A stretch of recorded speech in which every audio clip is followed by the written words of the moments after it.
market is a ruthless institution. It offers no compassion. It grants no pardons.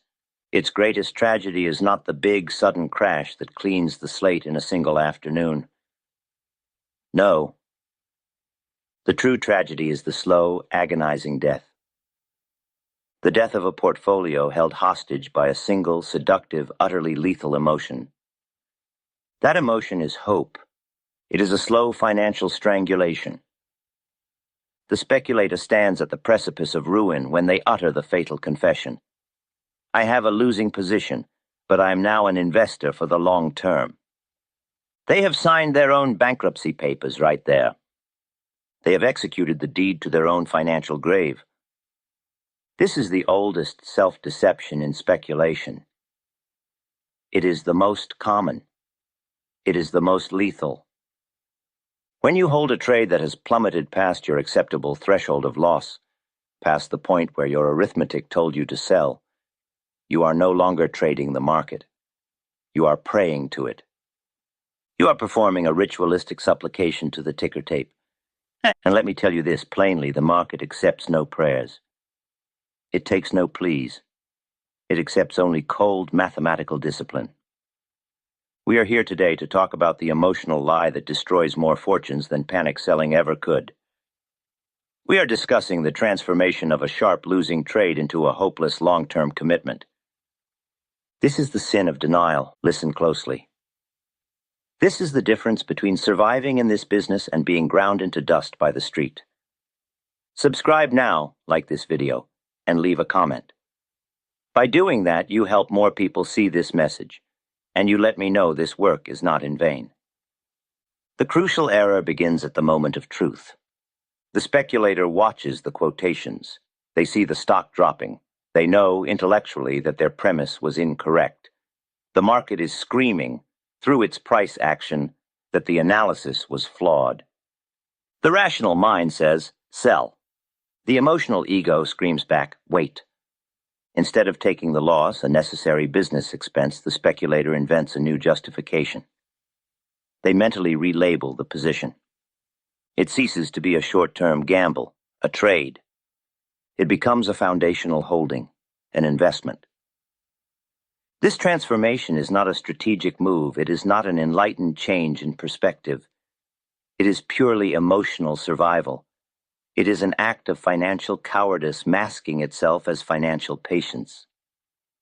It is a lie you tell the bank ledger. The danger you see is not the initial mistake. We are all wrong constantly. The market is designed to make us wrong. The danger is the rationalization of that mistake. The amateur believes that if he simply holds on to the paper long enough, the market will eventually vindicate his genius. He refuses to take the loss because that loss confirms he was wrong. The speculator cannot afford the luxury of ego. Hope is a terrible trading strategy. It is an emotional anesthetic. It is used to dull the sudden, sharp pain of being definitively wrong. But a good speculator does not need anesthetics. He needs clarity. The moment you are relying on an external, unpredictable, and frankly indifferent force, the market, to save you, you have completely abandoned speculation for fantasy. You are no longer calculating probabilities. You are no longer managing risk versus reward. You are dealing in lottery tickets. You are waiting for divine intervention on the ticker tape. A speculator deals in certainty of action based on the probability of outcomes. A hopeful trader deals in the certainty of ruin based on the fantasy of recovery. If your primary reason for maintaining a position is the desire for it to simply rise enough so you can get out even, you have replaced discipline with sheer desperation. Hope costs more than just the capital tied up in the losing stock. We must speak the arithmetic of opportunity cost. Every dollar tied up in a losing position is a dollar that cannot be deployed into a proven winner. This is not merely about preserving money. It is about preserving mobility. Losing trades do not just drain capital. They drain opportunity, and they tie your hands. They freeze your ability to act decisively when a genuine, clearly defined move presents itself. Imagine a perfect setup appears tomorrow. The trend is clear. The volume is confirming the move. A fortune is waiting to be made, but your capital is already allocated. It is frozen in a dead position. It is stuck in a portfolio that is slowly bleeding out, waiting for a savior that will not arrive. You miss the new, clean profit because you are loyal to the old, rotten mistake. The cost of this loyalty is astronomical. It costs you today's potential profit and tomorrow's potential safety. Protecting capital is not charity. It is the preservation of future options. If you cannot act, you cannot profit. And you cannot act if your capital is bound to a corpse. A small loss is simply tuition. It is a fee paid to the market for the lesson you just received. You entered a trade based on a theory. The market offered new evidence and contradicted your theory. You pay the tuition fee, the small loss, and you move on, wiser and cleaner. If you're going to be wrong, which is an inevitable outcome in this business, then I insist you be wrong quickly and cheaply. The difference between the amateur and the professional is precisely this willingness to accept that small loss without bruising the ego. The amateur sees the loss as a personal failure. He resists it, fights it, and doubles down on his error. The professional sees the loss as a cost of business. It is a necessary expense like rent or the cost of the ticker service. It must be minimized, executed, and immediately forgotten. When I was first learning my trade, I tried to prove myself right against the tape. It cost me everything. I learned that pride has no place in the market. Discipline is the only currency that matters. Your maximum acceptable loss must be defined before you ever enter the commitment. And when that loss threshold is breached, the execution must be immediate, cold, and final. If the market requires you to pay a tuition fee, pay it. But do not allow the class to run indefinitely. Do not allow a minor fee to morph into a full mortgage on your future. Beware the tyranny of the break-even point. This is perhaps the most insidious psychology of the losing trader. The amateur finds himself down 5 points. He refuses to sell. His sole focus, his single burning desire, is not profit, but escape. He waits for the price to simply come back so he can liquidate the position and escape without a financial loss. This is pure ego protection. The drive is purely non-financial. You are holding the position based solely on where you entered it. You are not holding it based on where the market is or where the market is going. The market, gentlemen, does not know your average cost. It does not know or care where your entry point was located on the chart. The price action is responding to economic realities, to supply and demand, to the actions of much larger operators. It is not moving just to satisfy your desire for a clean getaway. By waiting for break-even, you are committing a double sin. First, you are forgoing the opportunity to put that capital to work elsewhere. Second, you are exposing the position to ever deeper losses should the prevailing trend continue to move against you. What if the break-even point never arrives? What if the stock has peaked and is now in a cyclical decline that will last 18 months? You are spending 18 months of opportunity simply to prove to yourself that you did not make a mistake. The professional trader doesn't care about his entry price once the market has definitively moved away from him. He cares only about preserving his financial capacity for the next opportunity.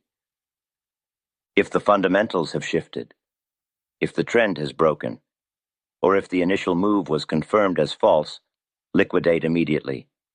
You can re-enter the stock later at a better price if the conditions change. The break-even point is a ghost.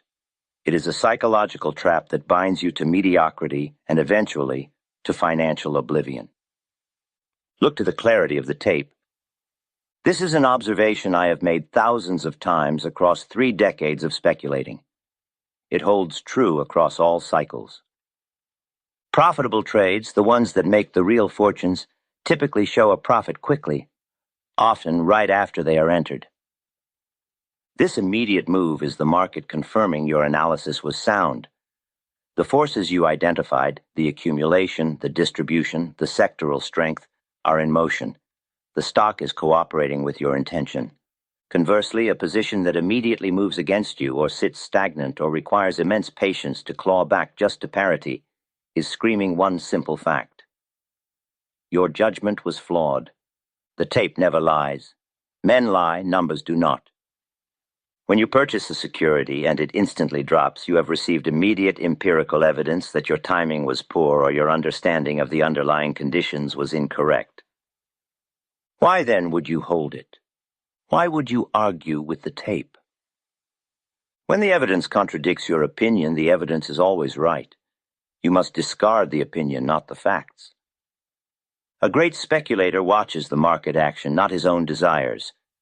If the tape contradicts your opinion, dispose of the stock. Wait for the market to give a clear, clean signal. The winners move quickly and decisively. The losers require coaxing, hoping, and hand-wringing. Do not coax a loser. Kill it swiftly. Never average down a loser. If there is one act of desperation that defines the amateur, it is the purchase of more stock when the original position is already losing money. This is the ultimate expression of emotional commitment to a faulty premise. The logic is disastrously circular. I am losing money on this stock, therefore I should buy more of it to make the loss look less severe on my paper. You are compounding the original mistake. You are turning a manageable hole into a catastrophic chasm. When you average down, you are essentially betting double or triple your original bet, not because the stock looks more attractive, but because your ego looks less wounded. It is a suicidal financial strategy. I only advocate averaging up. If I am confident in a market move and I purchase a stock and that stock immediately moves in my favor, confirming my analysis, then I may purchase more. I add to my winners. I ride the strength. I increase exposure to that which is working. But to increase exposure to that which is actively punishing you, that is madness. It is not speculation. It is spite against your own judgment. Let the original small loss be the final statement on your error. Do not write a second or third chapter to a bad book. Averaging down means your faith in the stock has become stronger than the facts displayed on the tape, and your faith will bankrupt you. Every trade must have a predefined point of no return. This is the discipline of the stop-loss. Whether you use a hard order placed with your broker or a mental limit enforced by your own iron will, that limit must be decided before the trade is ever entered. You must set the line in the sand when you are in a state of clinical calm. You do this before the market opens, before the pressure mounts, and before the loss begins to sting. The moment you enter the trade, you must know at which price you will concede error. When the market hits that limit, be it a dollar amount, a percentage decline, or the breach of a major support level, the decision is already made. There is no deliberation. There is no hope. There is no second guessing. The execution of the stop-loss is the single most important act of financial discipline a speculator can undertake.